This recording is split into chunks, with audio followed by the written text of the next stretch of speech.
que hoy ha conmovido porque no son 100.250, son 100.250 personas, tíos, padres, alumnos, amigos, compañeros de trabajo, que lamentablemente se lo llevó el COVID. Sí, todos desgraciadamente tenemos un familiar o un amigo o un vecino que murió por COVID, porque la cifra duele mucho, Marcelo, y uno lo que se plantea es si con más vacunas, con mayor variedad de vacunas, no hubiésemos tenido menos muertos, pero no es que lo digamos nosotros, es lo que nos enseñó el gobierno nacional. Nos decían, si tenemos más vacunas, vamos a tener menos muertos. Y no tuvimos la variedad de vacunas que necesitamos y la cantidad. Es una cifra que, te reiteramos, no es una cifra, un número. Es gente de carne y hueso, gente que sufrió, gente que partió de este mundo y no pudo despedirse de sus seres queridos, los seres queridos que no pudieron acompañar en el último minuto. Es un número de dolor, Y con esto también queremos rendirle un breve homenaje a toda la gente que falleció por el COVID, ¿no? Claro, después tiene tú una lectura política, Edgardo, se podía haber evitado, el gobierno hizo bien las cosas, hizo mal las cosas. Está claro que hasta los propios investigadores que están con el gobierno admiten que no se hicieron bien las cosas y aparece, como yo te decía hace un ratito, el tema de las vacunas y no pongamos nada político en eso, simplemente no tuvimos las vacunas que necesitamos y que se hubiesen evitado muertes. ¿Cuántas? No lo sabemos, pero algo se hubiese evitado, porque es lo que nos enseñaron a nosotros del poder. Nos dijeron, las vacunas evitan muerte, y no tuvimos todas. Obviamente esto lo vamos a tratar, va a ser el eje del programa. Vamos a tener un debate, va a estar el doctor Jorge Rachit y el doctor Adolfo Rubinstein. Vamos a hablar si hicieron bien las cosas hasta ahora, si hicieron mal, se podía haber evitado. Esto era inevitable porque ha pasado en el mundo. Sí, porque además las empresas que proveen vacunas tampoco cumplieron con los compromisos que tenían. Por eso acá hay culpas repartidas. Así es, 100.250 víctimas por COVID en la Argentina. Eso cumplen 500 días desde el inicio del primer caso de contagio. Esto indica que aproximadamente son 200 muertos por día, pero claro, hay un fenómeno nuevo. La primera parte del contagio el año pasado prácticamente no había víctimas, había muy pocas. Y ahora se ha acelerado, lamentablemente, desde el mes de marzo en adelante con la segunda ola y los miedos que genera una eventual tercera ola y bueno, y todo el problema de la vacunación, ¿no? Sí, Marcelo, y la cantidad de muertos que estamos teniendo, hoy fueron, si no me equivoco, más de 600, y la cantidad de infectados. Entonces se lo vamos a preguntar a Rachit y a Rubinstein, ¿no? Porque lo que se señala es, a los muertos vos los identificás porque están y son un número que lo vas marcando, un número en el sentido de... estadístico. De estadística. En cambio, no sabés la cantidad de infectados porque no haces todos los testeos que son necesarios. Entonces, por eso uno a veces ve esa diferencia tan grande. Hay datos, digamos, estadísticamente, ¿no? Que están indicando básicamente esto. Por ejemplo, el país a nivel testeo está en el puesto 99 del ranking total. Y a nivel de fallecidos está tercero por millón de habitantes en la región, en América Latina. O sea, está Brasil, está Perú. Y estamos número 13 a nivel mundial, por millón de habitantes. Esta es la comparación que se hace para que sea unificada. Y ahí está, esta cifra terrible, Edgardo, que hoy ha impactado muchísimo y va a ser lo que se va a hablar los próximos días. Sí, ¿no? Porque además, digamos, está el temor por la cepa Delta que ya está en la Argentina, pero además lo que todos dicen, incluso lo reconocen desde el propio poder, que se necesitan las dos dosis. Ya una dosis no es suficiente, por lo menos para enfrentar a la Delta. Seguro. Vamos a hablar con María Eugenia Vidal, que bueno, ¿qué tal, María Eugenia? Buenas noches. Hola, ¿qué tal? ¿Cómo están? El sábado oficializó su candidatura en la ciudad. Sí. Igual voy a aprovechar porque ya venían hablando de los 100.000 muertos.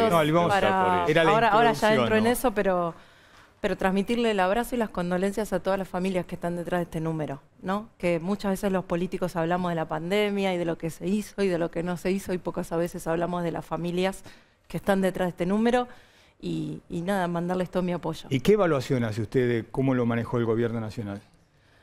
Yo nunca hice política con las muertes. Creo que hay límites para hacer política. Ahora hay hechos que son objetivos. los datos que acaba de dar Marcelo, la Argentina está entre los países con peor cantidad de muertos por millón de habitantes, en la región, en el mundo. Eso es un dato. Es un dato que para esta altura el gobierno prometió 65 millones de vacunas. Eso nos dijo el ministro Ginés.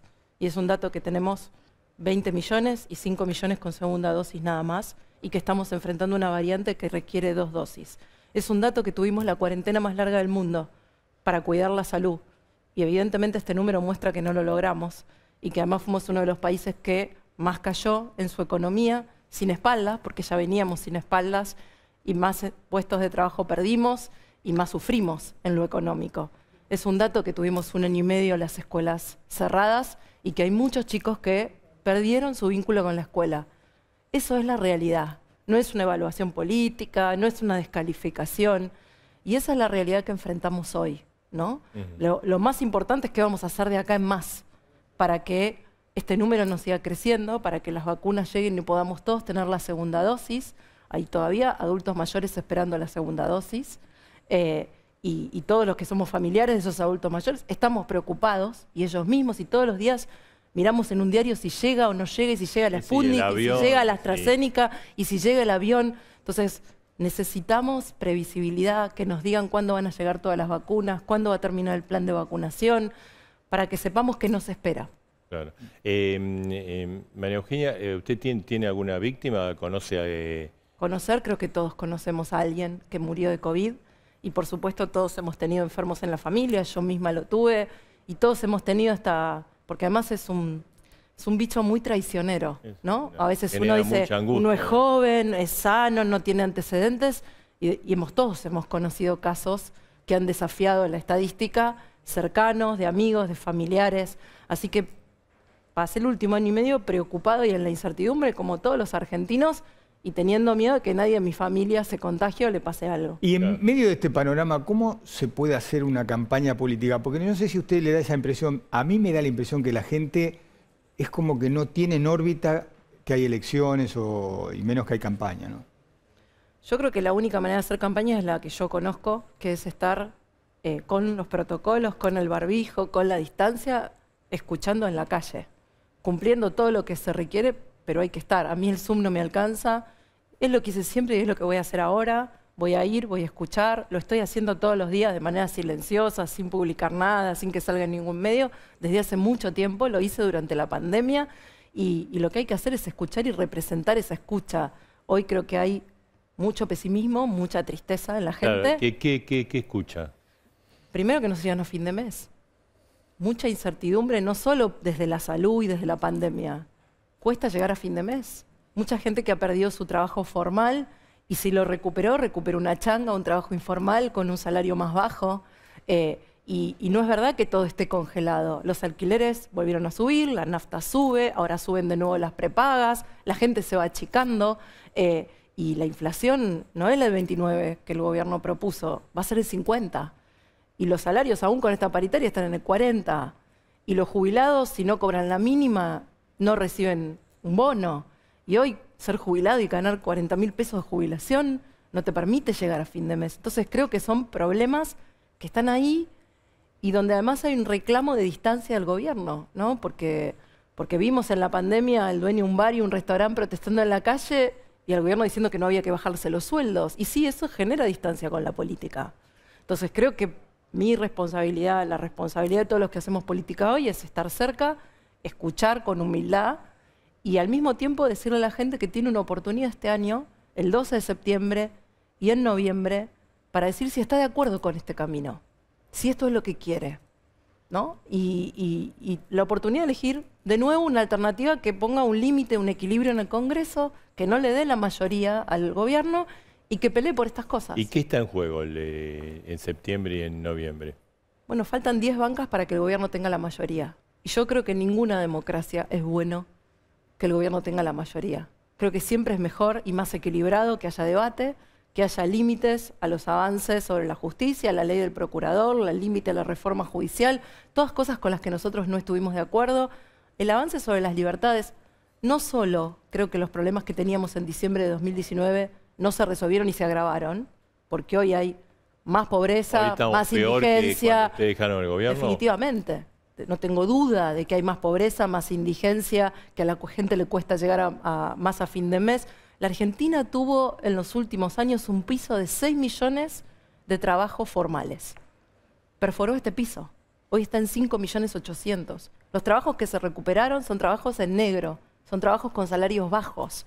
No es ese el trabajo que queremos en la Argentina. Entonces, no tengo duda que los problemas no se resolvieron, pero además tenemos nuevos problemas. Vidal, le voy a hacer la pregunta que le he hecho siempre a los políticos que cambian un distrito y van por otro distrito. ¿Por qué lo hace y qué le dice a los que deja? Para mí, dejar que otros crezcan en la provincia de Buenos Aires no es dejarlos. El Congreso va a discutir de todos estos temas, que son problemas de los bonaerenses, de los porteños, de los salteños, de los que viven en Tierra del Fuego. Hoy la inflación es un problema para todos. Que el gobierno haya prometido asado 400 pesos y no se encuentre en ninguna parte es un problema de un lado y del otro de la General Paz. Hoy no hay división geográfica y yo voy a ir al Congreso a representar a todos. Más allá de que creo que este es un momento para que la provincia tenga nuevos liderazgos. Cuando yo fui en el 2015 nadie creía que yo podía ganar la elección. Incluso muchos tampoco creían que Axel Kicillof podía ganar la elección a nuestro gobierno.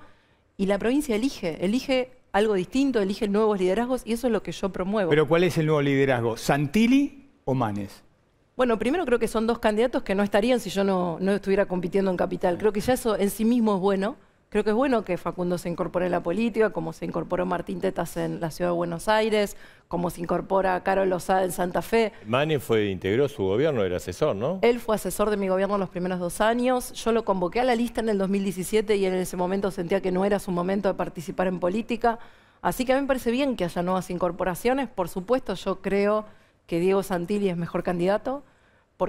Y no solo porque sea mi partido, sino porque ha tenido un gran desempeño como ministro de Seguridad, y es uno de los principales problemas de la provincia, porque además es alguien que sabe gestionar, que tiene experiencia, que ha recorrido en los últimos 2 años mucho la provincia. Entonces confío en él y lo voy a apoyar a él. Pero me parece bueno en sí mismo que haya una renovación. María Eugenia, ahora le torcieron el brazo a Mauricio Macri, porque él insistió que usted tenía que ser primera candidata en la provincia, que era la que mejor medía. Y no es la primera vez que se tenía que sacrificar. Y se reunió Horacio Rodríguez Larreta, desayunaron, sí, y después usted tomó un café y lo liquidaron esa idea. No es la primera vez que no estamos de acuerdo con Mauricio en más de 15 años que nos conocemos. Y nuestra relación es suficientemente sólida para ir más allá de que no estemos de acuerdo en una candidatura. La verdad es que yo creo que él tomó una posición muy ecuánime. Lo dijo públicamente, lo escribió en un posteo hace pocos días atrás. Él no pelea por ningún candidato en particular, él no está peleando lugares en las listas.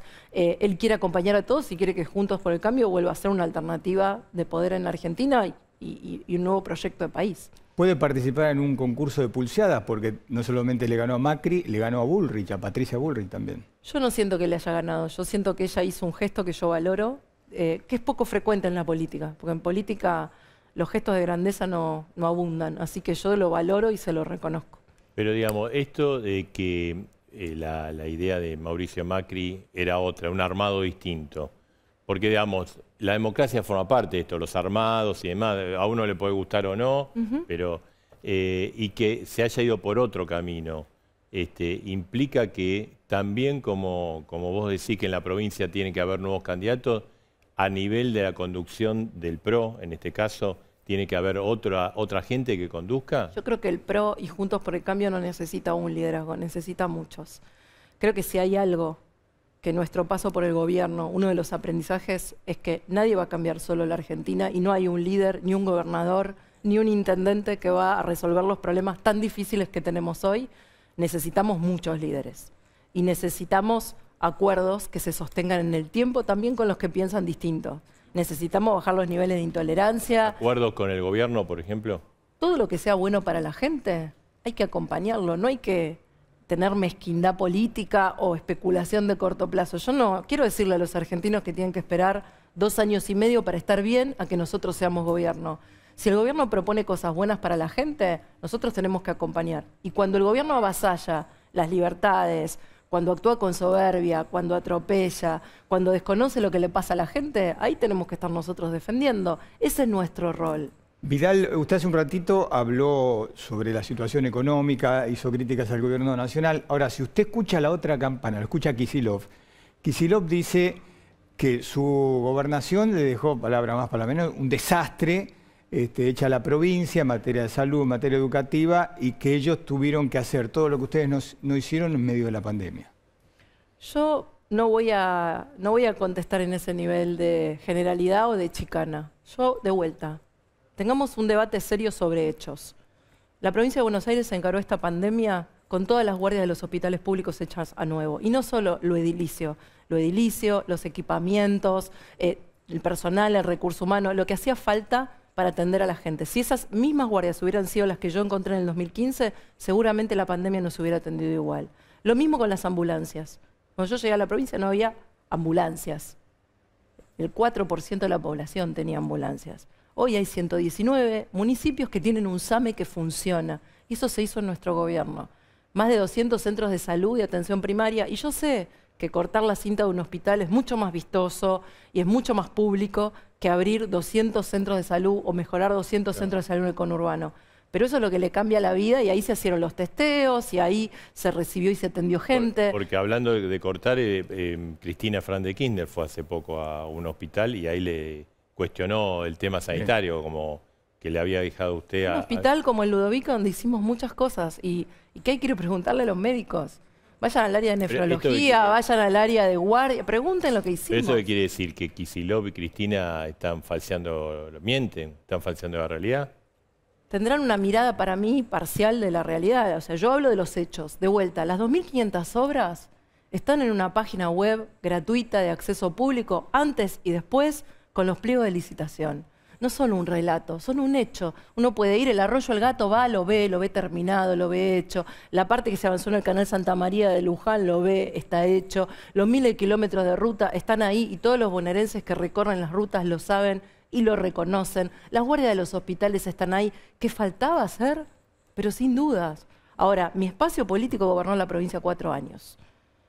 El espacio político que gobierna hoy gobernó 28 y el último año y medio. Entonces, pensar que lo que le falta a la provincia es responsabilidad de mi gobierno y no de los 28 años anteriores y el último año y medio, me parece una visión acotada de la realidad. ¿Cómo evalúa al gobierno de Kicillof? La verdad es que creo que no arrancó. No arrancó. Y creo que tiene serios problemas que hablo desde los bonaerenses y de lo que los escucho decir y de lo que sigo viendo en los barrios. Hay problemas de seguridad graves, hay problemas de acceso al trabajo, hay problemas de llegar a fin de mes. Había una campaña contra el hambre. Hoy hay más indigentes y más pobreza en la provincia de Buenos Aires de los que había en diciembre de 2019. Y no veo ninguna campaña en ese mismo sentido. Entonces, digo, los datos son objetivos. De vuelta, podemos ser chicanas, podemos ser... Pero creo que eso no es lo que la gente quiere. Lo que pasa es que la historia de la política, usted llegó y dice, mirá lo que me dejó Scioli. Y se fue usted y Kicillof dice, mirá lo que me dejó Vidal. Y el que venga después dice, mirá lo que me dejó Kicillof. Y la situación de los bonaerenses es compleja. Yo siento que en muchas cosas avanzamos, en otras tuvimos errores y tuvimos pendientes, sin duda en la economía fue uno, y nosotros hemos sido un espacio político que ha hecho autocrítica.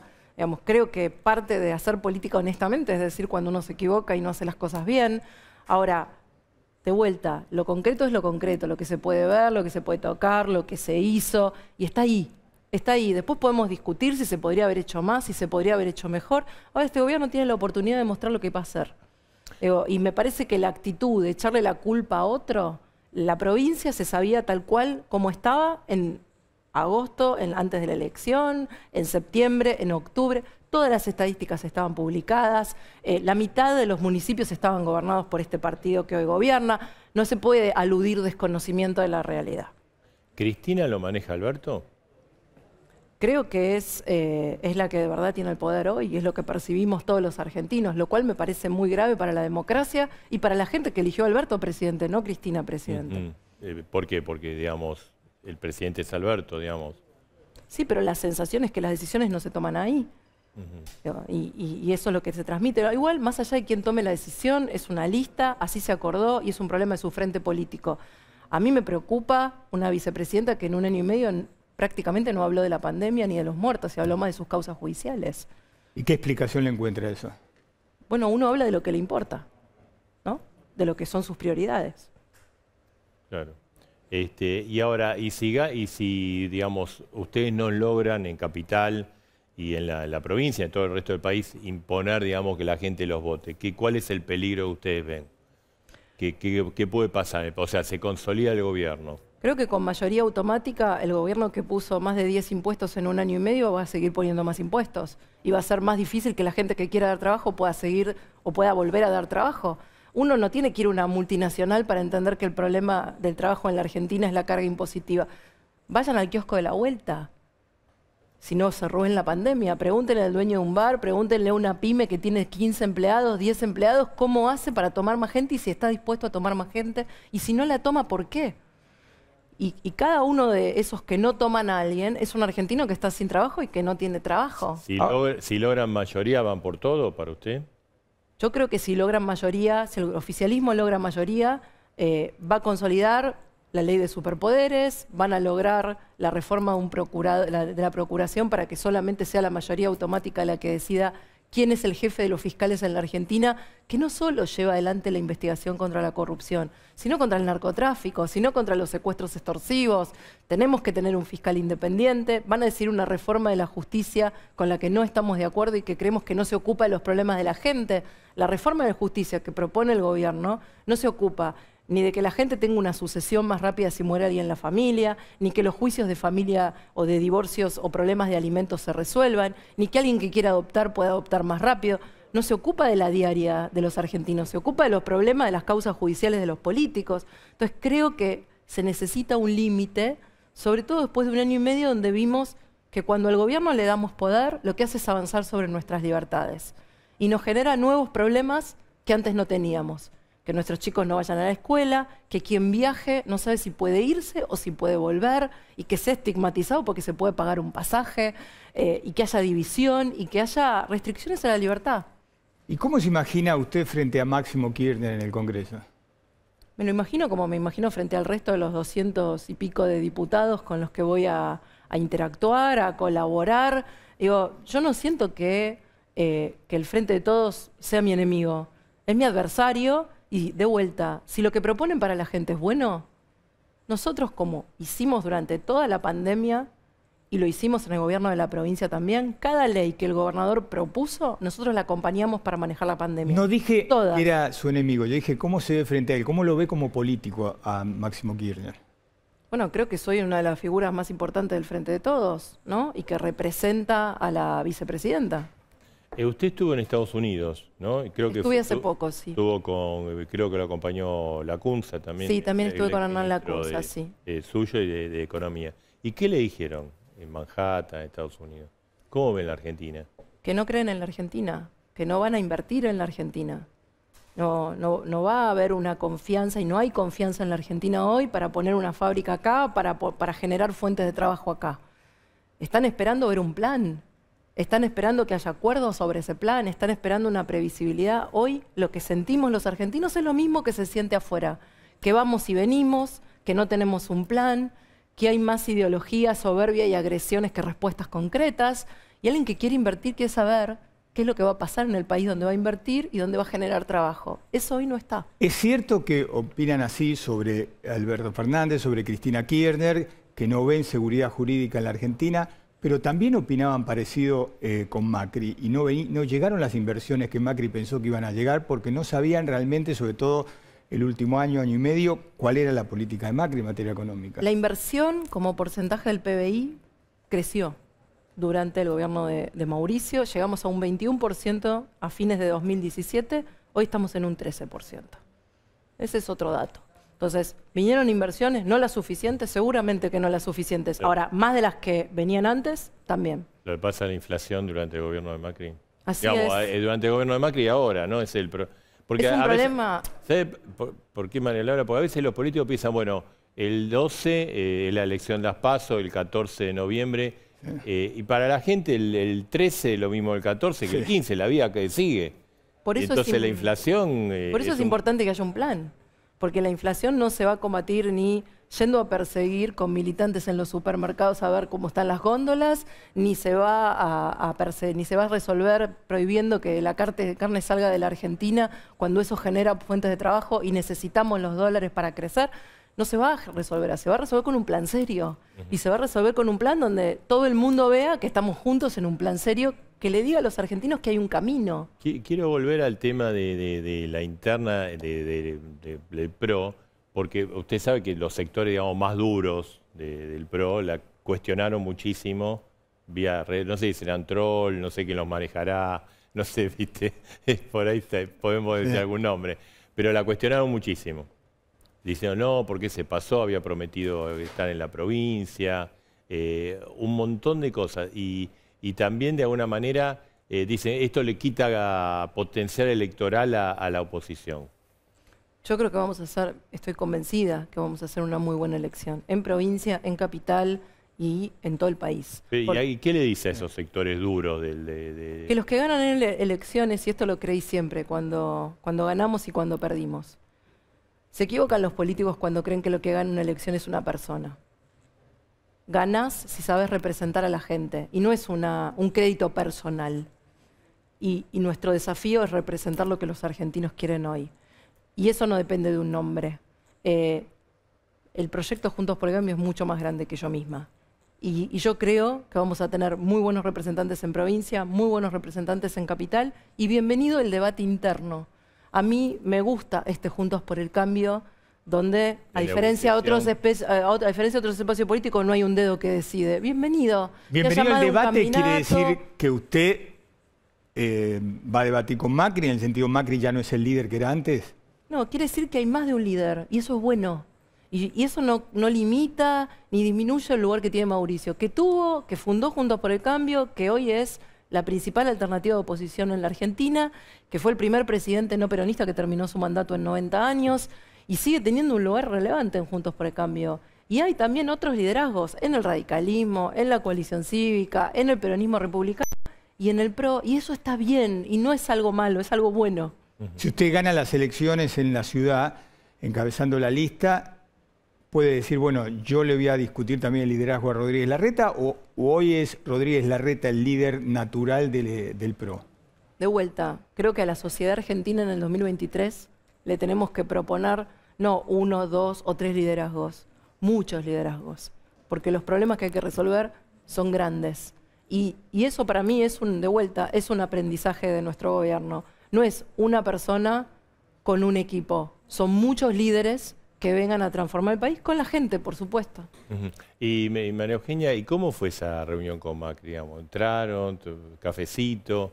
¿Qué le dijo a Mauricio Yo no Macri? me acuerdo que tomamos, pero yo me reúno con Mauricio y hablo con él honestamente desde hace muchos años. O sea, raro sería lo contrario. Siempre hemos tenido charlas honestas, hemos tenido charlas profundas, y mi vínculo con él, de vuelta, no cambia por una discusión de una candidatura. Pero no le gusta que le tuerza el brazo y usted se lo torció. Le guste o no a usted, porque él la quería en provincia. Él es testarudo y yo también, pero siempre fue así. Y muchas veces hemos estado en desacuerdo. Lo que pasa es que a lo mejor no se hizo público, porque bueno, ninguno de los dos lo hizo público. Durante el gobierno, por ejemplo, ellos no quisieron que usted adelante las elecciones. Y algunos dicen que fue un grave error. Yo siempre dije y lo sostengo que, que cuando uno tiene que empezar a buscar estrategias electorales de fechas, de elección, es porque hay algo mal que funcionó antes. Entonces yo no creo en estos artilugios de adelantar, de posponer, de ver cómo uno se acomoda. Yo creo que si uno hace un buen gobierno, no tiene que acudir a eso. Y yo estoy convencida de la decisión que tomé. Creo que estuvo bien en ese momento. Sí creo que en algún momento estaría bueno que debatamos si la provincia de Buenos Aires no tiene que tener su propia elección y su propia fecha de elección, pero eso es independiente de una coyuntura. De la coyuntura. Ahora, le insistía lo del tema de los duros, de Macri, porque muchos dicen, o observadores, que dicen, no, bueno, la nueva camada de los que están liderando las listas, María Eugenia Vidal, Santilli, Manes, son tipos, y mujeres, que, Horacio Rodríguez Larreta, que tienen una actitud de decir, bueno, yo puedo ganar la elección confrontando, pero no puedo gobernar. ¿Eso es una enseñanza de su gobierno? Yo creo que ningún gobierno, no solo el nuestro, a partir de 2023, va a poder llevar adelante las transformaciones si ahora mismo, si no construye un plan y si no construye los consensos necesarios, no solo con la oposición, con los que invierten desde el más grande hasta el más chiquito, con los sindicatos, con todos los sectores de la sociedad. La Argentina está necesitando eso desde hace mucho tiempo, sobre todo en un plan económico. Me hubiera gustado que cuando el presidente convocó un consejo de expertos para la pandemia, hubiera convocado a la oposición para el rumbo económico de la Argentina. Todavía tiene 2 años y medio. Los problemas de los argentinos no pueden esperar. Y de vuelta, no les voy a decir que esperen al 23. Ahora, uno no negocia los valores. Para mí este dilema de duro o blando es un falso dilema. Uno tiene que ser justo y sobre todo coherente con sus valores y con lo que representa. Ahora Vidal, sin embargo, Macri y los duros que lo siguen a él y Cristina y los duros que la siguen a ella apuestan a la grieta. Es su apuesta constante en la política argentina. Yo no creo en eso. No creo en la grieta, no creo que ese sea el camino y eso no me hace blanda ni me hace tibia. La política que yo quiero no es para tibios. Ahora, las peleas hay que darlas donde hay que darlas. Yo cuando tuve que darlas las di y di todas las peleas. Y no es que no tuve miedo, porque creo que ser valiente no es no tener miedo, es sobreponerse al miedo, pero hay que darlas. Ahora, este dilema de que no hablar con el otro te convierte en duro, yo no lo creo. Lo que no puedes hacer es sentarte a hablar con el otro y transformarte en el otro o negociar tus valores. Eso no. Con Máximo tiene diálogo, ¿no? Hemos hablado algunas veces, menos de la que la mayoría imagina. ¿Por qué no? Porque hablando de eso, los duros dice, habla con Máximo Kirchner. Hemos chateado más que hablado un par de veces por proyectos legislativos. Él es el jefe del bloque oficialista que tiene un porcentaje de diputados de la provincia de Buenos Aires muy importante. Se han tomado decisiones en la provincia en las que él interviene y nosotros tenemos mayoría en el Senado. Es un diálogo institucional que en cualquier país del mundo no debería sorprender. O sea, a mí me sorprende que sorprenda. Lo normal debería ser eso. No, a mí me sorprendió que se chatee con Máximo Kirchner, por lo pronto. No solo con él, lo he hecho con Sergio Massa, con muchos intendentes con los que ya tenía diálogo cuando era gobernadora. Y eso no me convierte ni en parte del Frente de Todos, ni me convierte en kirchnerista, ni hace que no sea quien soy. ¿Y con Cristina? No he tenido contacto con ella. Hay muchos analistas que dicen, si Cristina y Mauricio Macri salen de la escena política, el país tendría un oxígeno importante. Primero me parece una simplificación. Creo que los problemas de Argentina son bien difíciles. Nos va a llevar tiempo resolverlos. Pero y no depende de que haya dos personas en la escena política. Que uno dice A, el otro dice Z. Claro, que no se va a profundizar la grieta. Si con ellos dos fuera, la grieta se puede empezar. Hay una realidad. Yo creo que cada uno de los dos tiene apoyo de un sector de la sociedad. Y eso los hace relevantes en la escena política. O sea, pensar también es como no respetar el voto de una parte de los argentinos que los eligió y los seguiría eligiendo. Y digo, y eso también es parte de la democracia, ¿no? A veces hay cierta soberbia en la política que cree que puede elegir con quién sentarse a la mesa. Los que se tienen que sentar a la mesa los elige la gente. A uno le puede gustar más, menos, le puede caer mejor, le puede caer peor.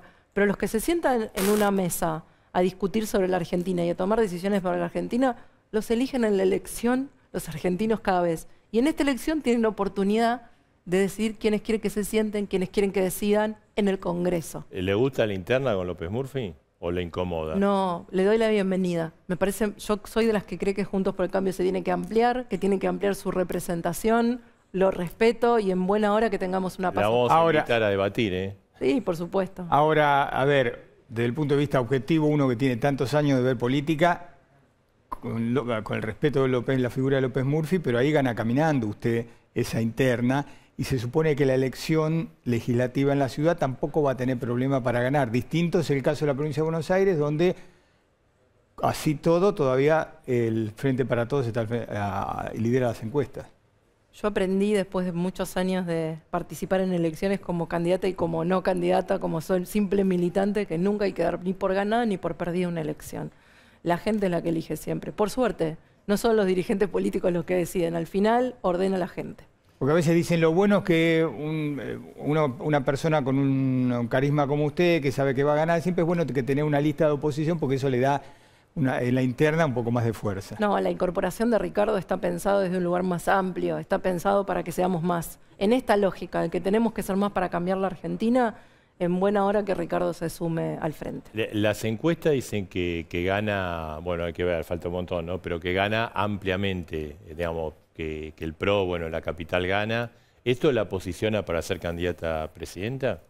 Yo creo que si Juntos por el Cambio gana la ciudad, más que mi triunfo personal, va a ser una validación a una gestión que lleva muchos años, que transformó la ciudad y que además en pandemia demostró estar a la altura. Creo que el gobierno de la ciudad fue en pandemia lo que queríamos de un gobierno. Con Fernán Quirós, con Diego Santilli, con Horacio Rodríguez Larreta, nos dio transparencia en información, nos dio previsibilidad, defendió nuestra libertad todo lo que pudo y atendió la salud. Entonces creo que eso es lo que la gente va a acompañar y más que una persona va a acompañar un equipo. Va a haber muchas mujeres, ¿no?, en la lista.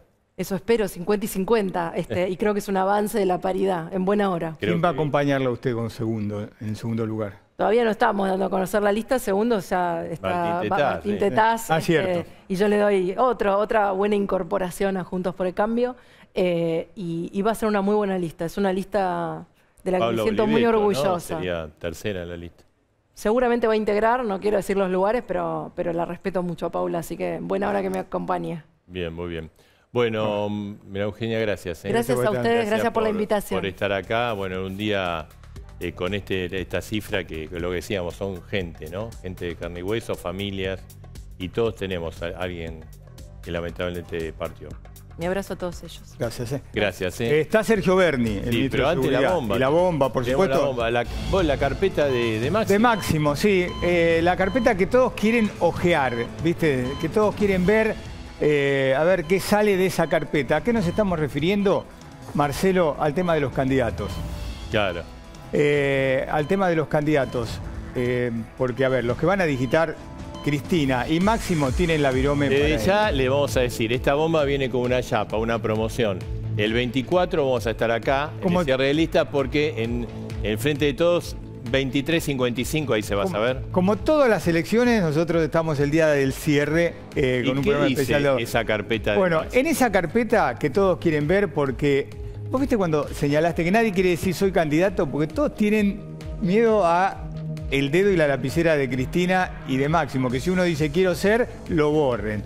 Bueno, hay 4 miembros del Gabinete Nacional que figuran en esas carpetas, algunos con signos de interrogación, otros no. 3 son para la provincia de Buenos Aires. Santiago Cafiero, el jefe de gabinete. Hay una historia que dice que Cristina quiere que los ministros sean candidatos porque ella quiere después poner los ministros o sugerir a Alberto Fernández. Esa es la duda que tienen los ministros. Dice... Tanto cariño por nosotros de darnos lugares en las listas, ¿no será para sacarnos y reemplazarnos? Bueno, uno es Santiago Cafiero, el jefe de gabinete. Sería una pieza fundamental del gobierno, ¿no? Exactamente, que tiene la bendición de Máximo porque dice que lo sorprendió, le parece que hizo una buena gestión como jefe de gabinete. Sobre todo porque le abre un lugar. Un lugar, y te imaginás, colocan a un jefe de gabinete. Después Cato Podis, el ministro de Obras Públicas, que Cato Podis... Es un político, fue intendente en la provincia de Buenos Aires de San Martín, tiene cintura, sabe moverse entre Alberto Fernández, Cristina Kirchner y Sergio Massa. Y ahí también figura Daniel Arroyo, el ministro de Desarrollo Social. No para encabezar, pero para... Pero aparentemente ni Cafiero, ni Arroyo, ni Cato Podis quieren ser candidatos. Y lo mismo pasa en la carpeta de Máximo, está Lamens, el ministro de Turismo en la ciudad de Buenos Aires. Y tampoco a Lamens le convence mucho esto de ser candidato ahora, prefieren seguir en el gobierno. Lo que es cierto y lo que está decidido es que la campaña la va a hacer Cristina Fernández de Kirchner, Kicillof en la provincia y Alberto Fernández. Básicamente hasta hay un nombre, lo tenemos acá, ¿no? Que es Sergio Berni, que exactamente. En la oposición dice que es el que mejor mide. Sí. Pero me parece que como es polémico, adentro no... Ni Alberto quiere. No, bueno, él ahora vamos a hablar de su opinión de Alberto Fernández, para preguntar si va a ser candidato. Pero bueno, hay planes distintos a los ministros, por ejemplo, Victoria Tolosa Paz en la provincia de Buenos Aires, Kreplak, el viceministro de Salud, también en la provincia de Buenos Aires. Y bueno, la ciudad también, para el caso de que no sea Lamens, hay algunas otras alternativas. Después de las 23 tenemos otra bomba, que es del otro lado del río. Del otro lado del río. Lo que está pasando, hay reuniones ahora en Juntos por el Cambio, ¿no? Estamos Sergio Berni, ministro de Seguridad.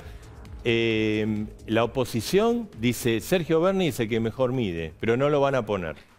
No lo van a poner porque dice que es polémico con Alberto, que hay intendente que tampoco lo quiere. Buenas noches. ¿Cómo le va? ¿Cómo está? Bien. Día triste, ¿no? Uno ve 100.000 fallecidos y la verdad que un día de mucha tristeza. Saber que hay muchos amigos, compañeros, familiares que han perdido la vida en este año. Y bueno, Bernie, ya que plantea este tema, que es el tema del día, ¿qué se hizo mal para llegar a esta cifra? Porque yo lo que planteé de entrada, que el gobierno nos enseñó que con más vacunas, usted es médico, con más vacunas, menos muertos. Y sin embargo no tuvimos la variedad y la cantidad que necesitábamos. Es cierto, pero la verdad que decir que se ha hecho mal es contrafáctico. Seguramente solamente se equivocan aquellos que hacen. El general Perón decía que el que no se quiere equivocar nunca, que no haga nada. Y el que se quiere exponer tiene que hacer. Y la verdad que en la Argentina yo le puedo contar todo lo que se ha hecho y que se ha hecho bien. Recién, por ejemplo, le escuchaba a la exgobernadora y la verdad que el sistema de salud de la provincia de Buenos Aires no estaba en condiciones ni siquiera de atender las urgencias de cuando no había pandemia. Y creo que la gobernadora lo ha definido muy bien. Los bonaerenses, dijo, los bonaerenses saben muy bien lo que hicimos. Y como saben también lo que hicieron, por eso la gobernadora perdió por 20 puntos. Y usted le hizo una pregunta porque se iba a la capital y no a la provincia. Y no es porque quiere dejar que otros crezcan, sino porque otra derrota más en la provincia de Buenos Aires la deja fuera de carrera para cualquier aspiración futura que tenga la exgobernadora y necesita generar un triunfo. Y para generar un triunfo es mucho más fácil generarlo en capital y la provincia de Buenos Aires. En esa pequeña introducción, lo que se ha hecho, y por sobre todas las cosas en la provincia de Buenos Aires, ha sido muchísimo, un gran trabajo del gobernador y todos sus ministros, porque todo el sistema público estuvo a la altura de las circunstancias, y si hay algo que tenemos que felicitar es que todo el sistema médico de la provincia de Buenos Aires respondió y ningún bonaerense quedó sin ningún tipo de cobertura. ¿Es cierto que faltan vacunas? Sí, claro, por supuesto que es cierto. Ahora, también es una verdad, para que haya una transacción tiene que haber alguien que compre y alguien que vende. La voluntad de comprar siempre estuvo, y de la otra parte hubo un acaparamiento de vacunas para los países productores, que obviamente después el mundo se vacuna. No hay una responsabilidad. ¿Falta vacunas? Por supuesto que falta. La responsabilidad es ajena a la voluntad del gobierno argentino, pero el gobierno argentino ha hecho todos los esfuerzos. El gobierno, o sea, con la promesa de la Sputnik se durmió. No, capaz que se generaron yo no creo que se haya dormido, por el contrario. Usted me habla de la Sputnik, no se olvide que nosotros fuimos los primeros y fue el gobernador de la provincia de Buenos Aires quien comenzó las primeras tratativas para poder traer la vacuna Sputnik. Cuando todos los especialistas decían que hasta el 2021 no íbamos a tener vacunas, nosotros ya habíamos adelantado que para fin de año íbamos a tener y las tuvimos, y fue gestión del gobernador de la provincia de Buenos Aires. Pero Rusia prometió 10 millones, 20 millones pero, y pareció es verdad, es verdad. Eso fue una ingenuidad. Usted lo dice ingenuidad, yo creo que fueron expectativas ante una situación bastante desesperante. Me parece que fue una expectativa válida entender que cuando hay un contrato hay una obligación y esas obligaciones son para cumplirla. Ahora, nosotros nos acercamos a Pfizer, a Johnson y a Moderna. Sí. Y uno dice, ¿cuánto tiempo perdido entonces si nos estamos acercando ahora? Acercando es el gobierno, no soy yo. Bueno, pero hubo un impedimento legal por los cuales esos laboratorios no quisieron vender a la Argentina. No fue que la Argentina no le quiso comprar, sino los laboratorios con la ley vigente, que la ley es producto de la voluntad de todos los representantes del pueblo argentino. ¿Pero Moderna estuvo en el radar del gobierno o el gobierno había dicho... Ahora Moderna ya se están aceptando las tratativas, y también fue una gestión del gobernador Kicillof que comenzó con el doctor Jacquet allá en Francia. En junio del año pasado fue el gobernador quien habló personalmente, y a partir de ahí se fue generando los contactos para que pudiéramos tener la vacuna Moderna. Por lo tanto, en la provincia de Buenos Aires hicimos, y le vuelvo a soslayar, grandes esfuerzos y grandes trabajos para poder llevar esta pandemia de la mejor manera posible. Ahora, Bernie, o sea, primero no, acá nadie va a adjudicar muertos a nadie porque no corresponde, esto es una fatalidad el tema. Pero lo que sí es cierto, en función de un poco lo que decía Edgardo, si uno ve los indicadores mundiales y regionales, y no estamos bien, más allá del número. Estamos tercero en número de muertos de América Latina, después de Brasil y Perú. Estamos 13 a nivel mundial. Evidentemente se cometieron errores. La cuarentena tan larga inicial provocó un efecto económico fenomenal. Por supuesto, con el diario del lunes es más fácil analizarlo que en ese momento. O sea, evidentemente hubo errores del gobierno. No admitirlo sería cegarse. Porque uno admite errores para corregir, no para decir, uy, mirá, te equivocaste en esto y murieron tanta gente por esto. A ver, no estoy diciendo que no hubo errores. Por el contrario, inclusive muchas veces yo he propuesto personalmente diferentes modelos de afrontar el año pasado esa cuarentena que usted bien dice, una cuarentena muy larga. Hemos propuesto diferentes alternativas. En una situación como esta es contrafáctico poder hacer modelo de gestión. Lo cierto es que a ningún argentino le faltó cama. Lo cierto es que los índices... Lo cierto es que no podemos comparar países porque la idiosincrasia de cada país tiene que ver con la velocidad de circulación. Claro, no es lo mismo... Pero, por ejemplo, Brasil fue un desastre. Esto es mi opinión, ¿no? Sin saber nada, viendo... Todo el manejo fue un desastre, o sea, desconocían... Porque negaron, porque Brasil estamos va Brasil, Perú y Argentina. Bueno, pero quiero decirle que desaciertos seguramente que hubo, obviamente que hubo. Cuando pase esta pandemia será cuestión de analizar científicamente cuáles fueron esos desaciertos para no volverlos a cometer, pero creo que hubo una voluntad incansable de un gobierno nacional y un gobierno provincial que no dejaron un solo argentino sin atención médica.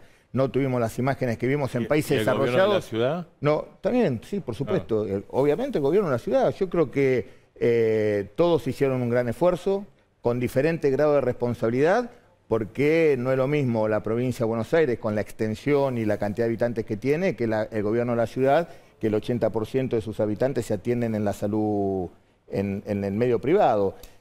Son diferentes esfuerzos, pero eso no le quita mérito y creo que el ministro Quirós fue un ministro que supo estar a la altura de las circunstancias y que trabajó conjuntamente. Los tres, el gobierno nacional, el gobierno provincial, el gobierno de la ciudad, trabajaron con diferentes miradas porque nadie en medicina, la verdad revelada no existe, pero hubo un gran trabajo. Ahora, Bernie, cuando usted es tan crítico del gobierno nacional, ¿lo es solamente en materia de seguridad o va más allá? Porque yo leí las últimas declaraciones suyas que criticaba el tema de seguridad, pero también parece que iba más allá de la manera de cómo el gobierno enfrenta los problemas de la Argentina. Mire, nosotros primero estamos es un frente amplio, donde las diversas opiniones, lejos de opacar, me parece que enriquecen. Y uno no tiene por qué estar de acuerdo absolutamente en todo. Y cuando uno no está de acuerdo en todo, lo tiene que... Pero no pensar. Es habitual su sinceridad. ¿Cómo? No es habitual su sinceridad. Usted, acá tengo notado. Usted dijo que Alberto le pide la cabeza todos los días. No, lo dicen los propios voceros del presidente, no lo digo yo. Yo me entero por los diarios. Pero me parece, la verdad, que me parece me parece que eso no tiene... ¿Pero cómo trabaja? Pero si le parece tan, ¿por qué lo dice? Porque una vez que lo dice, lo dice. Sí, ¿no? Claro, después no somos los culpables nosotros. Pero, ¿cuál es el problema? ¿Por qué no lo puede decir? No, porque recién dice, bueno, no hagamos tanto de esto. No me parece un dato relevante. Me parece que hay cuestiones más importantes. ¿Cómo un dato relevante? Que el ministro que tiene a cargo la policía bonaerense, que son los efectivos de seguridad provincial más importantes del país en número y en poder, diga eso... No es un tema... No, y que el presidente le pida la cabeza todos los días. ¿Sabe qué? Yo digo lo que pienso, digo lo que siento y hago lo que digo. A diferencia de muchos, que además de ser obsecuente, dicen una cosa y después hacen otra. Y así nos va la Argentina. Y la verdad que la Argentina necesita de que hablemos de cara y las discusiones las demos de cara a la sociedad. Yo no tengo miedo ni voy a esconder la basura abajo de la alfombra. Me parece que un espacio político se enriquece de eso, de la discusión. Así que... ¿Y usted no piensa que por ser como es, le pueden cortar las piernas en su carrera política? Si no, mirá lo que las cosas está diciendo Bernie, que no sea candidato. ¿Usted se cree que es gratis todo lo que digo? No sé, cuéntenos. No, por supuesto que no es gratis, pero ¿cuál es el problema? Si uno tiene una responsabilidad, uno asume una responsabilidad con la gente. El gobernador me confió la responsabilidad de generar política de seguridad para llevarle mayor tranquilidad a los bonaerenses. Y a ellos me debo, yo me debo a los bonaerenses. Y en esa lealtad que le tengo a mi pueblo bonaerense, tengo que plantear una discusión de frente al gobierno nacional que muchas veces no nos entiende y no nos da el apoyo que nos tiene que dar. Yo soy leal con mi pueblo, no soy obsecuente con el gobierno. ¿Pero qué no le da el apoyo? ¿Qué no le da la eso ya lo discutimos, yo no soy de aquellos que rumean los problemas, es una discusión, no está saldada porque nunca se solucionó, pero nosotros seguimos adelante con nuestra reforma policial, seguimos trabajando fuertemente en la reestructuración de la policía, en general la universidad. Yo le puedo contar durante todo un programa todo lo que estamos haciendo, no proyectos, cosas que estamos haciendo de manera tangible, palpable, cómo estamos profesionalizando la policía, pero yo me debo a mi pueblo, al pueblo bonaerense, que esa es la responsabilidad que me dio el gobernador y por la cual juré. Yo no soy obsecuente de nadie. ¿Y le gusta a Cristina como es usted, que critique a Alberto Fernández, que critique a la ministra Frederick? ¿Le gusta eso a Cristina? La verdad que por ahí sí, por ahí no, pero... ¿No lo habla con ella eso? Yo soy esto, tómame o déjame, es así. ¿Pero lo habla con ella? A veces tenemos la oportunidad de hablarlo, otras veces no lo podemos hablar, a veces estamos en desacuerdo. ¿Lo reta o lo felicita? Claro, le dice, ¿seguí este camino o no digas primero, eso? Primero es un término que en la política no me gusta, me parece que somos muy grandes, pero y segundo, no siempre estamos de acuerdo en muchas cosas. ¿Por qué tengo que estar de acuerdo en todo? No, la diferencia es que yo tengo la libertad de decirlo. Y me da pena muchos dirigentes cómo agachan la cabeza, dicen todo que sí, y después tenemos los problemas que tenemos. ¿A qué se refiere? Es tan amplio lo que dice. Al que le entre el sombrero que se lo ponga. Yo soy esto y me debo a mi pueblo. Ahora, Bernie, usted decía, me debo a mi pueblo, está muy bien. El pueblo en la provincia de Buenos Aires, el conurbano, todos los días hay hechos de violencia gravísimos. Hay bandas. Hoy, por ejemplo, Scioli puso que la gente de Tigre está en una localidad de Tigre preocupadísima porque hay bandas, que lo mismo que pasaba ahí en lo de Dumbo la vez pasada, que se balaceras, el colegio lleno de balazos, y todos los días hay hechos gravísimos. Pero por supuesto, por eso la responsabilidad que tenemos y por eso pero eso el trabajo... no está perdiendo la lucha contra la delincuencia. No, primero, si nosotros tenemos una visión policial sobre el combate a la delincuencia, estamos mirando el problema por el agujero de una cerradura. Es una mirada muy reduccionista.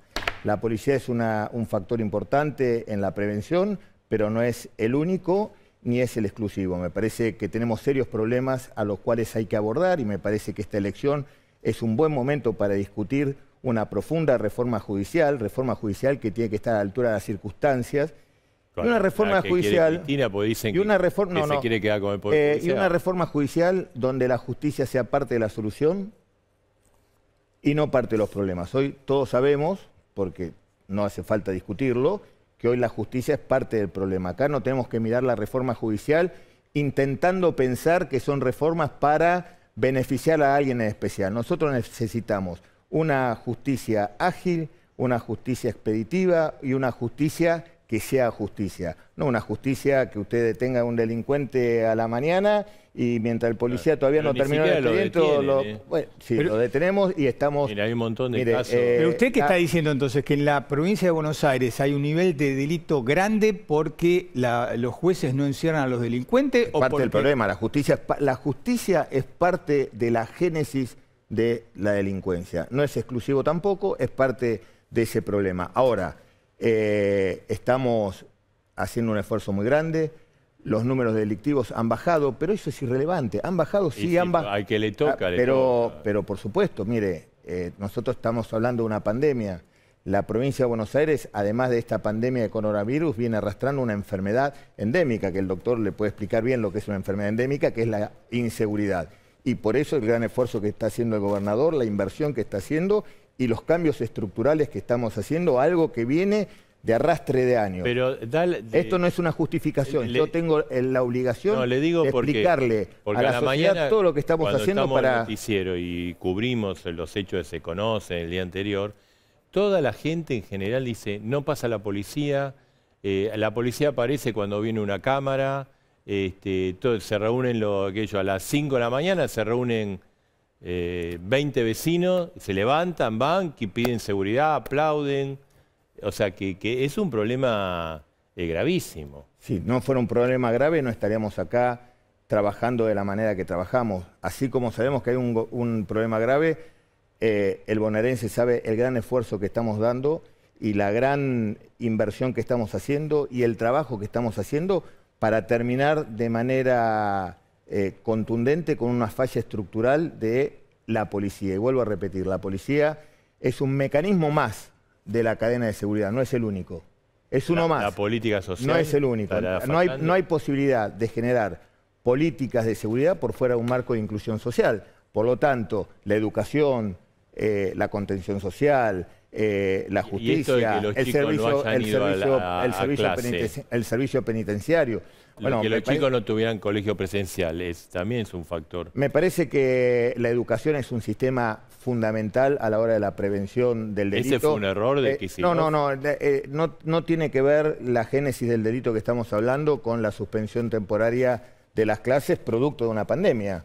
Esto es algo totalmente anormal y no hay una relación entre la suspensión de clase y la falta de proyectos educativos en aquellos lugares donde el Estado se ha retirado y no hubo un acompañamiento y una política de contención. Son dos cosas totalmente distintas. A tal punto, le voy a contar, mire, nosotros hemos trabajado, investigado y llevado adelante muchos trabajos de manera científica, donde la primera alarma donde una familia entra al delito es la deserción escolar.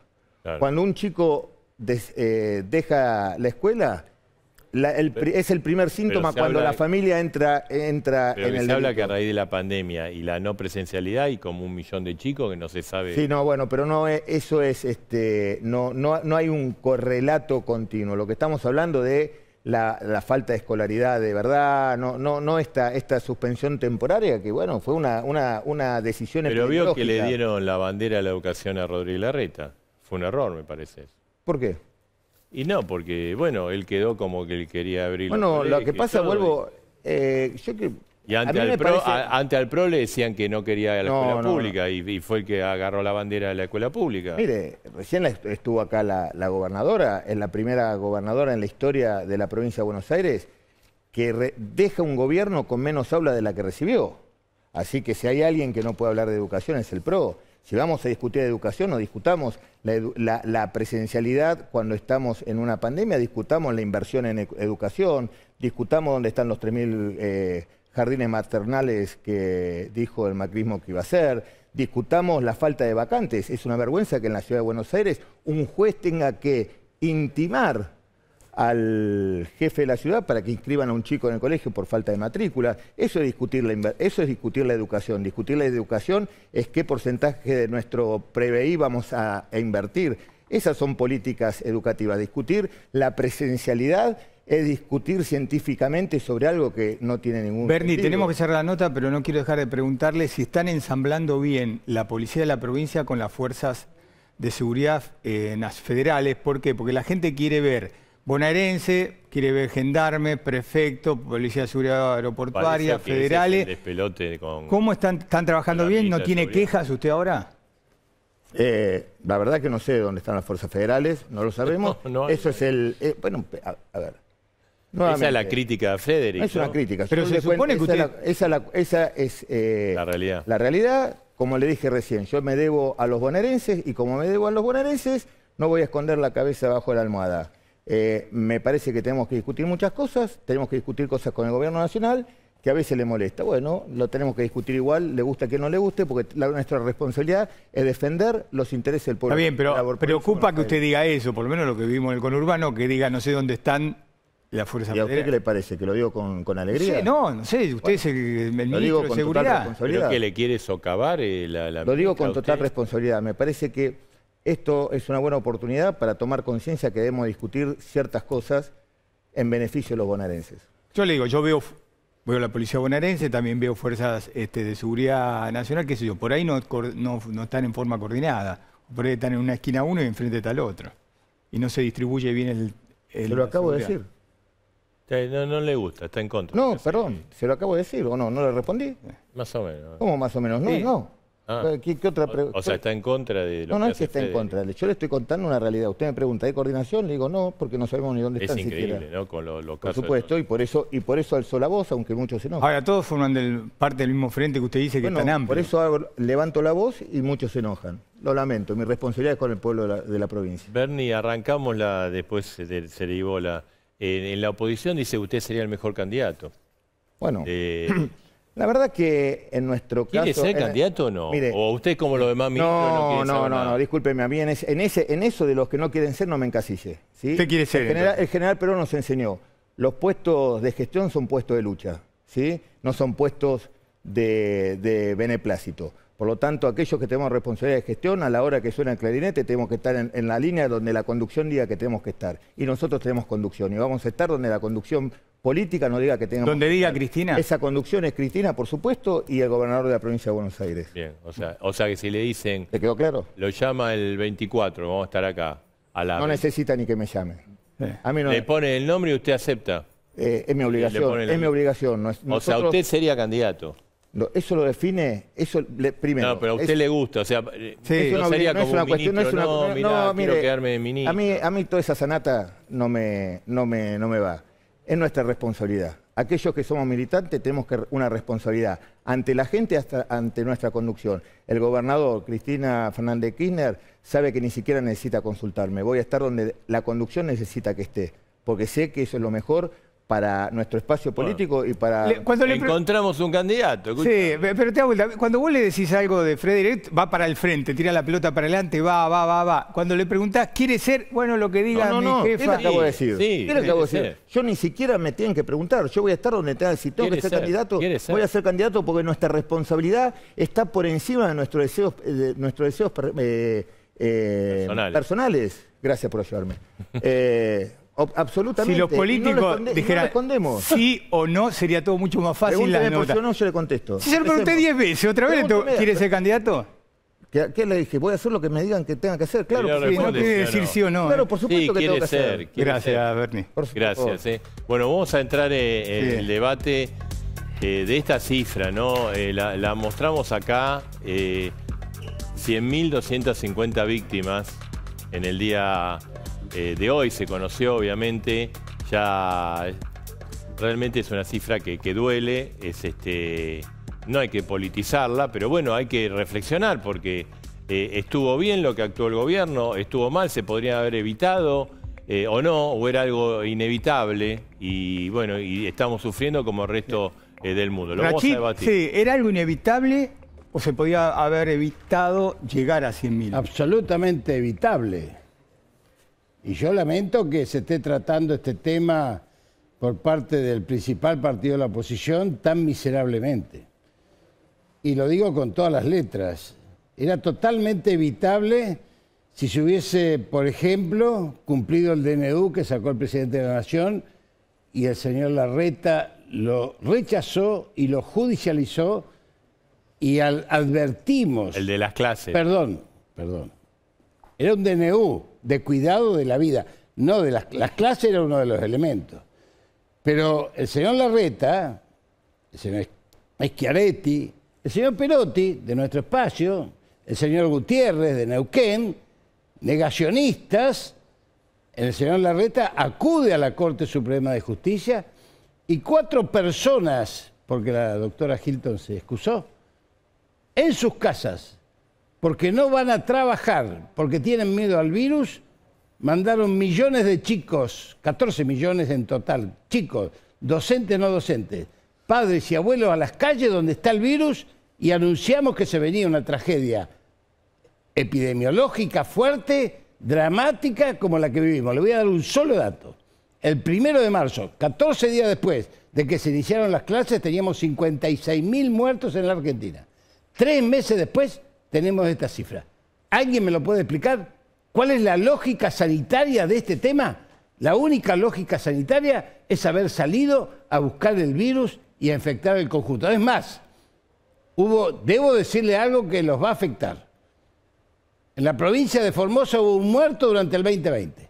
A partir de ciertos análisis y a ciertas conductas, incluso de este mismo grupo empresario de acá, de este canal, se rompió el aislamiento y hoy tienen 1000 muertos. 1000 muertos en 3 meses a partir de que un juez federal levantó el aislamiento obligatorio en la provincia de Formosa. Entonces, si usted me dice, Alfaro, con mucho gusto, claro que se podía evitar. A ver, le queríamos preguntar a... No había que combatir las políticas sanitarias como se combatieron en el único lugar del mundo que el principal partido de la oposición combate las políticas sanitarias. Siempre fueron grupos filonazis, extremistas y absolutamente libertarios o le marginales. Le queremos preguntar a Adolfo Rubens. Sí, no sé cómo evalúa usted. Mira, en primer lugar yo creo que esto es una tragedia. Yo creo que nadie, ni en la peor de las pesadillas, podía soñar que después de 1 año y medio vamos a estar viviendo esta tragedia. Y esto es un problema global. Digamos, el mundo no estaba preparado por una pandemia con estas características. La última que habíamos tenido fue hace más de un siglo. Y en un mundo globalizado, con una aceleración tecnológica impresionante, hiperconectado, nadie, a pesar de que había habido señales contundentes de que esto se iba a venir, el mundo no se preparó. Ahí tenemos un problema global. Y muchos de los países del norte, los países desarrollados, desarrollaron, digamos, diferentes estrategias y políticas públicas para mitigarla. El segundo punto es regional. Latinoamérica es una región con enormes desigualdades, con enormes bolsones de pobreza, de marginalidad, con más de, como es el caso de la Argentina y de muchos otros países de la región, con más de 50% de la población bajo la economía informal. En la Argentina hoy estamos en un 60% si además contamos a los cuentapropistas, pequeños comerciantes, profesionales independientes, 60% que no vive de un salario. Por lo tanto, digamos, el principal error y lo que sí era evitable el año pasado era no ir hacia un confinamiento tan prolongado, que se prolongó durante 8 meses, que no tuvo calibración, que no fueron cuarentenas intermitentes, y no te lo digo con el diario del lunes, porque lo venimos planteando. Yo lo planteé, mi partido, que es la Unión Cívica Radical, lo planteó en abril del año pasado, de ir a cuarentenas intermitentes de una manera flexible, abriendo y cerrando de acuerdo a parámetros objetivos. No se hizo, no nos escucharon y finalmente se rompió la cuarentena en 1000 pedazos cuando estaban explotando los casos. Y comenzó en los segmentos más pobres y en los partidos más pobres del conurbano. Eso, digamos, el hartazgo social, la necesidad económica hicieron que ahora, cuando se produce la segunda ola, no había margen social, no había tolerancia para poder resistir a una ampliación. Eso por un lado. El año pasado no se hizo tampoco ninguna estrategia proactiva para salir a testear, aislar, rastrear los contactos, como se debió haber hecho, que era la única estrategia que se había demostrado efectiva en todos los países del mundo que hasta ese momento estaban controlando, o más o menos. No hicimos nada al respecto, lo hicimos muchos meses después. Y este año el problema que tuvimos también fue, digamos, la gestión de la vacunación, que, digamos, fue una gestión con muchos déficits, con muchos anuncios exitistas, con anuncios desmesurados que lamentablemente se incumplieron, y después con todos los escenarios escandalosos, desde el vacunatorio VIP hasta el retraso de las vacunas, que obviamente, frente a las expectativas que se habían creado, generaron, digamos, una situación en la que claramente se podrían haber evitado una buena cantidad de muertes. La realidad es que, digamos, en este momento, cuando uno ve este número y esta cosa de que, digamos, son números que impactan muchísimo, son números redondos, como decía Borges, esta afición que tenemos al sistema métrico decimal, nos tiene que hacer reflexionar sobre qué cosas se hicieron mal y qué cosas se pueden mejorar. Y para mí, el problema de la gestión de la pandemia fue fundamentalmente y también un problema político. Y político me refiero a la grieta, pero digamos, no, yo no estoy acusando, porque es muy fácil, en un problema tan complejo como la pandemia, sistémico, tratar de buscar, digamos, respuestas o soluciones simples. Fueron ellos, fueron los runners, fueron los surfistas o fueron la oposición.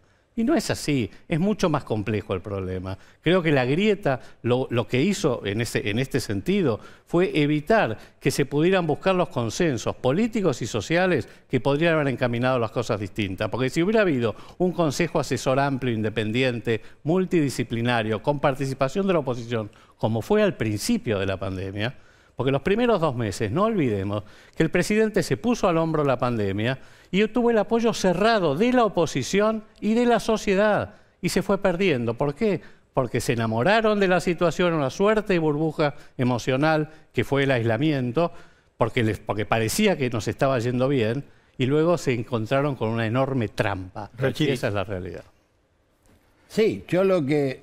No, si quieren preguntar... No, yo me alegro que haga un análisis, lo profundizaría yo, el análisis geopolítico. Creo que acá se habló poco de dos cuestiones. La situación internacional, que me alegro que la toques, Rubinstein, la verdad que empezaste bien, yo creo que después desbarrancaste, pero no importa. Es bueno, es un elogio. Después desbarrancaste...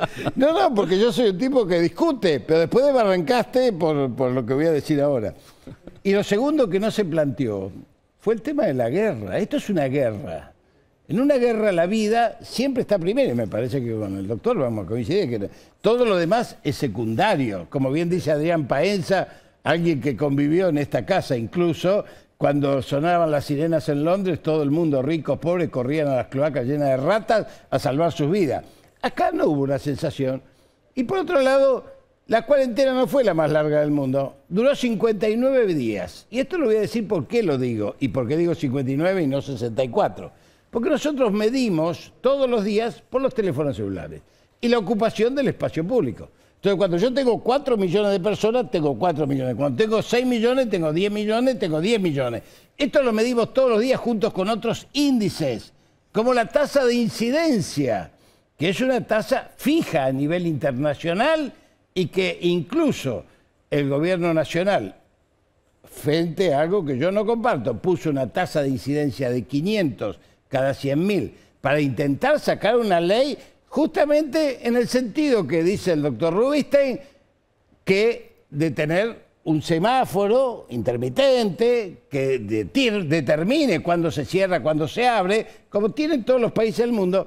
Esa ley hace 3 meses que la oposición en la Argentina no la quiere votar. Por lo tanto, obviamente, yo creo que acá lo único que no se puede hacer es otra cosa que llorar por nuestros mártires, trabajadores de la salud, educadores, trabajadores sociales, barrenderos que han muerto para que todos vivamos en esta cifra. Los héroes en nuestro sistema de salud que hace meses no van a sus casas para no contagiar. Vos lo conocés esto. Hay enfermeros que no van a su casa, médicos que no van a su casa. Héroes, pero ha habido muchos desertores. Entonces, yo puedo coincidir con muchos colegas. ¿Tuvimos errores? Claro que tuvimos errores. ¿Cómo no vamos a tener errores? Pero errores, yo quiero cuantificar los errores porque, insisto, nadie de nosotros salió a quemar barbijos en la Plaza de Mayo, ni dijo que el virus no existía, ni que la pandemia era para limitar las libertades, ni que las vacunas no servían, ni que la Sputnik era una porquería. Entonces, esto tiene que ver con la política, desgraciadamente. Pero no hay grieta, ¿eh? No hay grieta. Son dos modelos. También son dos modelos. Que nunca la hubo política No, yo creo que, como dice el doctor Rachid, nadie decía eso. Tampoco la oposición, doctor. O sea, que usted no trate de confundir... ¿Los barbijos no los quemó la oposición? No, doctor, no la oposición, grupos marginales. ¿Ah, sí? ¿Patricia Bullrich es marginal? Patricia Bullrich, que yo sepa, no quemó ningún barbijo. Sí, fue ahí con Lombardi a quemar los barbijos. No quemó ningún... Pero igual, no, pero entonces no nos mintamos. Nos están mirando un montón de gente que a mí no me ve porque obviamente los ve a ustedes y ve el informe de Formosa. Doctor, y piensa que... déjeme hablar un segundo. Sí. Termino con lo de Formosa. Espere. Porque lo de Formosa fue muy grave. Hoy la Comisión Interamericana de Derechos Humanos acaba de bajar el informe de TN de Formosa. Le voy a decir lo siguiente, no dijo eso. Sí dijo eso. No dijo eso. Levantó la cautelar. No habla de falsedad, para nada. Sí, eso es una distorsión que utilizó el gobierno nacional, como siempre, para adecuar... el informe, yo lo leí. Sí, lo leí. Bien. Lo leí. No dice la palabra falsedad. Esto no coincide con la... No fue corroborado. No fue un buen punto. Perdón, ¿no dice que no fue corroborado? Dice que no dice eso. Y dice que no fue corroborado. No dice eso. Y ni menciona el informe de Telenoche. Informa lo de las mujeres secuestradas. Va por mal lugar, cambie de página. No voy por mal lugar. Sí, esto se va a saber porque indudablemente... si salió en todos lados, lo acabamos de comentar, lo acabamos de leer. Bien, me parece excelente si lo acaban de leer, lo felicito. Uno puede resignar temporariamente algunas libertades públicas en base a la defensa de la salud pública y a veces es una consecuencia de estas crisis que tenemos. uno no puede resignarla sin saber cuándo vamos a recuperarlas. Y tiene que haber calibración. Lo que pasó en Formosa fue un escándalo. Digamos, que no se permitiera a la gente entrar a la provincia. Digamos, no me parece relevante ahora hablar de Formosa frente a este escenario de 100.000 muertos. Pero claramente, digamos, hubo una suerte de obstinación del gobierno. Tiene 1.000 muertos hoy, doctor. 1.000 muertos. Tuvo uno durante el año pasado. Tiene muchos más, doctor. Se comenzaron a reportar de un día para el otro. No, 1.000 muertos en estos meses a partir de que el doctor Krivitsky, que ahora es diputado nacional, candidato por ustedes, va a ir, dejó el juzgado federal y va a ser candidato por Cambiemos. Vamos. Déjeme terminar. Entonces, claramente hubo una suerte de obstinación por parte del gobierno de seguir ciertas políticas sin ningún tipo de calibración, sin ningún tipo de contextualización a la realidad argentina. Y esto no evitó la tragedia sanitaria, este es el resultado que estamos viendo, pero produjo un enorme colapso económico, social, educativo, emocional en los argentinos, que hace muy difícil ahora, digamos, poder sostener las restricciones, la gestión de la pandemia.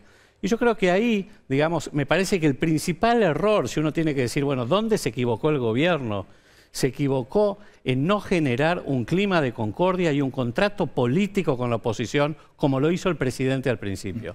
Si hubiera seguido esa actitud o se hubiera recuperado esa actitud, seguramente hoy no estaríamos viviendo esto que estamos viviendo. Estoy absolutamente convencido. Estoy de acuerdo. O sea, ese tema político. Es el tema político, porque la gestión de las vacunas y los errores en la gestión de las vacunas han sido errores políticos fundamentalmente. Lo que pasó con la cláusula de negligencia de la ley de COVID, claramente fue un error político que surgió porque no se llamó y no se buscó el consenso necesario en base a la realidad. Había una realidad muy concreta, que digamos, donde las empresas farmacéuticas, que de alguna manera en un año tuvieron que hacer lo que habitualmente se hace en 5 a 10 años, pusieron condiciones muy duras. Claramente a veces son duras de aceptar, las aceptó todo el mundo. Nosotros tuvimos que poner algunas cosas de más que lo que hicieron fue complicar finalmente una gestión que 8 meses más tarde se va todo para atrás. Y la verdad, en esos 8 meses se perdió. ¿Tiene razón, Rubich? No tiene razón, porque esa ley la votó el Seno de la Cámara de Diputados y las leyes argentinas, que yo sepa, son soberanas. Y las empresas como Pfizer nos corrieron el arco. Nos corrieron el arco y nos pidieron incluso un contrato firmado por el presidente de la Nación, una locura absoluta. ¿Qué se hizo ahora? Se hizo lo que se debe hacer. Pero antes que me olvide... Se hizo con un perdón. Antes que me olvide, el clima de confianza lo creamos nosotros y el que se abrió fue Rodríguez Larreta y el resto de los negacionistas de esa mesa. No diga negacionistas, porque eso es un... Negacionismo absoluto. Negacionismo. Sí, porque si vos tenés una tasa de 1.200 sobre 100.000 y abrís las escuelas... Es negacionismo. Usted es un epidemiólogo también. No, yo soy sanitarista. Bueno, yo soy sanitarista y epidemiólogo. Yo soy cirujano y médico de barrio, por suerte. Yo soy médico de familia. Muy bien. Pero déjame terminar con la segunda parte. No es así. Déjame terminar con la... Sí, porque se levantó Rodríguez Larreta. No, Rodríguez Larreta se levantó porque tiene una gestión de la pandemia basada en datos, en evidencia y se cree el conquistador de América. No es así en la política. Y lo segundo, es que ahora el Estado no negocia con las empresas. Negocia, como debe negociar, con el Departamento de Estado de los Estados Unidos, con la Embajada Argentina en Estados Unidos y con el Ministerio de Salud, con los 2 fondos de garantías constituidos, por si la responsabilidad es de los laboratorios, que puede ser de los laboratorios, y el fondo de garantía que constituye ese DNU del COVID-19 en función de los convenios internacionales vigentes a la luz del día. Pero no se perdió mucho tiempo. ¿Esto no se podía haber hecho antes? Obvio. No se podía haber hecho antes porque los señores de los 10 países más poderosos del mundo incautaron el 80% de la vacuna. Hoy todavía hay más de 100 países, 2.500 millones de personas que no tienen vacuna, y esto ha decidido incluso la Organización Mundial de la Salud declarar esta situación como una de las crisis morales además de la crisis civilizatoria más espantosa que tiene. Yo hice la pregunta y a la vez contestó él no y usted sí. No, yo estoy de acuerdo con esto de que ha habido una profunda inequidad en el reparto de las vacunas en el mundo y esto es algo que se debe considerar seriamente porque va a venir otra pandemia. Pero más allá de esto, de esta generalización, en el caso de Pfizer, por mencionar a Pfizer, bueno, por lo menos el CEO de Pfizer lo que dijo aquí en el Congreso fue que estaban dispuestos a entregar 11 o 14 millones de dosis. Y la primera millón de dosis antes de fin de año. Claramente se podría haber resuelto. En ningún país entregaron más de 3 millones. Lo que resulta absurdo, y esto tiene que ver con el proceso de gestión política, es que una ley que se está discutiendo en el Congreso cambia una cláusula entre gallos y medianoche, porque la cláusula de negligencia surgió horas antes de que se entrara al recinto la ley. Graciela Ocaña la puso. No, bueno, entiendo que no, que es Cecilia Graciela Ocaña la puso. Entiendo que no. Pero esa cláusula de negligencia ni siquiera se debatió con el Ministerio de Salud, con Ginés en ese momento, con el presidente y con la gente de Pfizer, para saber qué iba a hacer Pfizer, que era la única vacuna aprobada en ese momento. O sea, una cosa manejada por la obstinación, el fanatismo de decir, no, nosotros somos antiimperialistas. Absurdo lo que pasó. Mentira eso. Nosotros, perdón, no, Roberta, no lo voy a permitir. Nosotros no tenemos ningún problema ideológico con las vacunas. Nuestro único problema ideológico es cuidar la salud de los argentinos. Y esto no tenemos ningún problema. Tanto es así. El resultado es que no se cuidó, doctor. No, perdón. Porque Pfizer nunca iba a entregar 14 millones porque no entregó a nadie 14 millones y hoy a nadie le entregó 14 millones. En el caso de Argentina, a nadie le entregó 14 millones. Estaba priorizada. A nadie. Tiene juicios, fue allanada. ¿A dónde? Fue allanado en los Países Bajos, en Bélgica. Biotech, la socia de Pfizer, fue allanado por incumplimiento de contrato con la EMA en Europa. Esto vos lo sabés. Rachid, mire, como están debatiendo, están entrando muchos mensajes. Al cuento uno que está indignado con usted. No me diga, bueno. Es Hernán Lombardi. Bueno. Están viendo. Dice, no puede ser que Rachid mienta sistemáticamente. Habló de quemar barbijos, eso es una vergüenza. ¿No quemaron barbijos? No sé. ¿No quemaron barbijos? No, doctor. Grupos marginales. Grupos marginales. Estaba Lombardi con Brandoni ahí con un cartel. Por favor, doctor. Pero que yo lo vi eso. Es cuando, no generalice. La oposición ha sido absolutamente responsable. Responsable de combatir las políticas sanitarias. De eso ha sido responsable. De ninguna manera. Sí, señor. Dígame algo que no combatieron. Mire, combatieron con la economía la cuarentena. A ver, no empiece a meter todo en la misma bolsa. Sí, porque combatieron todo el tiempo. A la economía, bueno, el manejo de la economía. Y la Sputnik la combatieron. Los antivacunas lo promovían incluso desde acá. Los antivacunas, doctor, no la oposición. No, la oposición. Yo soy la oposición. Sí, claro. Yo soy la oposición. Lilita Carrió también es la oposición. Pero, o sea, a ver, no nos metamos... ¿Pero de qué estoy hablando? ¿De quién estoy hablando? ¿De marcianos? Lilita Carrió dijo, yo esa vacuna de porquería no me la doy, promoviendo la antivacuna con la Sputnik. No promovió la antivacuna con la Sputnik. Y si dijo, yo esa vacuna no me la voy a dar. No me acuerdo cuál fue la frase. Y después nos acusa de envenenamiento y me dice que no combatieron las políticas sanitarias. Bueno. Penalmente nos acusó al presidente. Hoy hay una causa penal.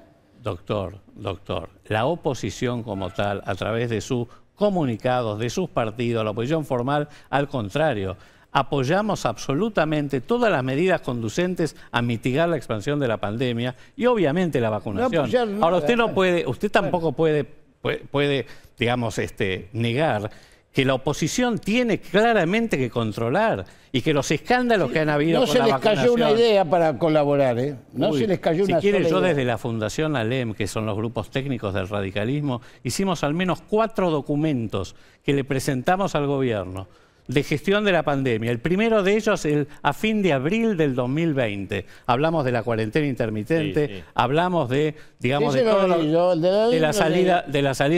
¿Y por qué no lo presentaron en el Parlamento? Se presentó, doctor. No, en el Parlamento no entraron. No entró ningún proyecto de ley que colabore con la pandemia. Bien. Le agradecemos a los porque estamos excedidos. Estamos excedidos. ¿Está toda la ciudad? ¿Rachid te cuida? ¿Vas a ser candidato? No. Yo Yo, hasta que no termine la pandemia, sigo trabajando en lo que estoy trabajando. No me diga, no va a ser como Bernie. ¿Cómo? Que veo que Bernie, que sí, usted... No, hay compañeros míos que quieren que sea candidato. Bienvenido sea. Para mí es un mimo al alma, siempre... Pero vieron cómo era la campaña. Primero había carteles que decían Rachid y nada más. Y claro. Después era Rachid te cuida. Y los últimos carteles era la foto de Rachid te cuida. Te cuida. No diputado, porque eso lo decide la conducción estratégica de mi espacio político. Gracias. Sería un buen integrante del Congreso. Sí, vamos a debatir. Yo, la verdad que me alegro de que haya introducido temas importantes como discutir la política internacional. Gracias. Gracias. Marcelo, a ustedes. Gracias. Hacemos la pausa y tenés otra bomba. Sí, la otra bomba, del otro lado del río. Dale. ¿Qué está pasando en Juntos por el Cambio? Hay reuniones en este momento y te lo vamos a contar.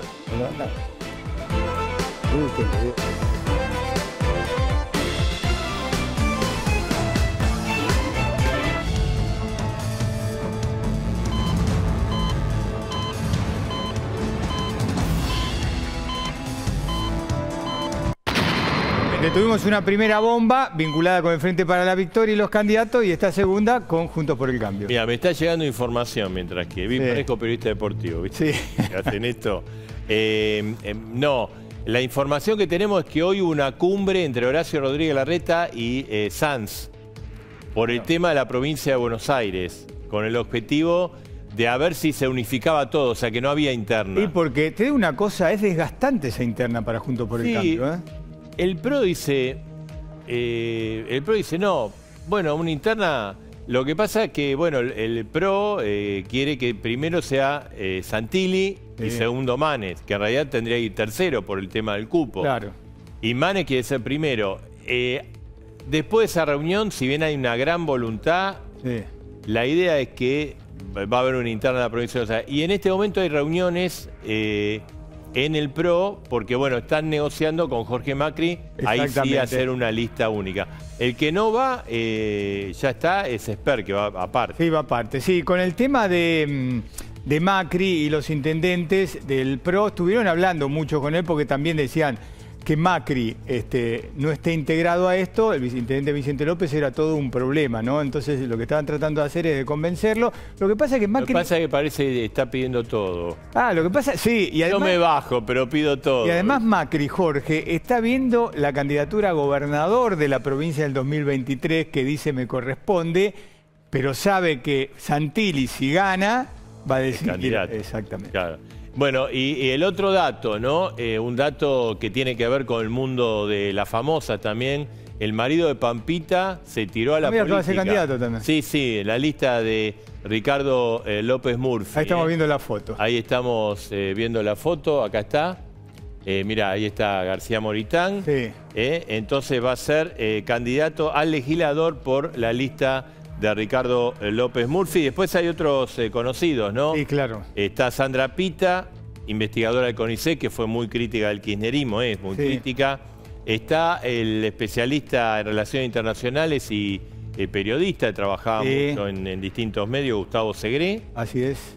Y está Franco Rinaldi, politicólogo, especialista aerocomercial, entre otros. Él hemos hablado varias veces. Así que mira, el Bulldog ya tiene la lista con todo armadito. Y Papita va a votar por él. Campaña, yo imagino que sí. Se supone que sí. Además va a ser mamá. Sí, ya está. Falta muy poco, te digo, una semana, dos, ya está. Mirá la sorpresa del Bulldog. Exactamente. Ricardo López Murphy. Bueno, tenemos que hacer una pausa y después tenemos algo más para el cierre. Dale, volvemos enseguida.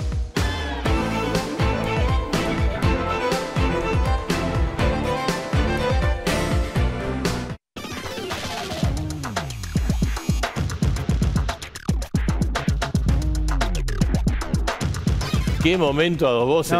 Me encantan estos momentos, Marcelo. Lula da Silva, lo entrevistamos justo antes de que ganara la presidencial. Fue en septiembre del 2002. Se emitió el 24. Pero nosotros viajamos a Brasil con Gonzalo Marrique y todo el equipo el 11 de septiembre, un año después de Las Torres. Algún día vas a tener que contar los entretelones de esta nota. Bueno. Estuvimos haciendo guardia 24 horas hasta que lo agarramos a Lula da Silva, porque lo que estaba pactado parecía que no estaba pactado.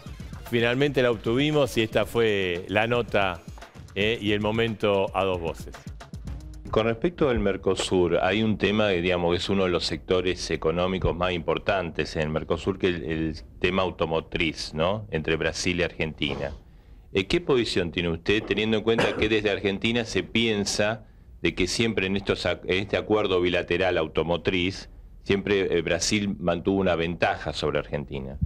Veja, o problema do Mercosul não pode ser pensado apenas do ponto de vista econômico, apenas do ponto de vista dos interesses comerciais. O Mercosul só vai dar certo quando nós estivermos pensando a criação de instituições multilaterais que possam fortalecer politicamente, culturalmente e economicamente o Mercosul. Senão vai ficar uma eterna disputa de quem leva vantagem, se é a Argentina, se é o Brasil. E eu acho que o Mercosul tem que ser bom para o Brasil e bom para a Argentina. E isso só vai poder existir de verdade se nós tivermos organismos que funcionem corretamente. Figura difícil, Lula. Todo el periodismo argentino estaba detrás de él. Así es, fue una gran nota, una gran producción. Estuvo Gonzalo Manrique atrás de él. Sí, claro. Y lo que pasa es que casi lo matamos en Brasil. Porque llegamos a la nota de ¿Qué nota te dice? En cambio ahora tenemos a Ezequiel Sanit detrás de todo. Buenas anécdotas. Sí. Bueno, vamos, Dale, nos vamos a... Dale, nuestro compromiso con vos.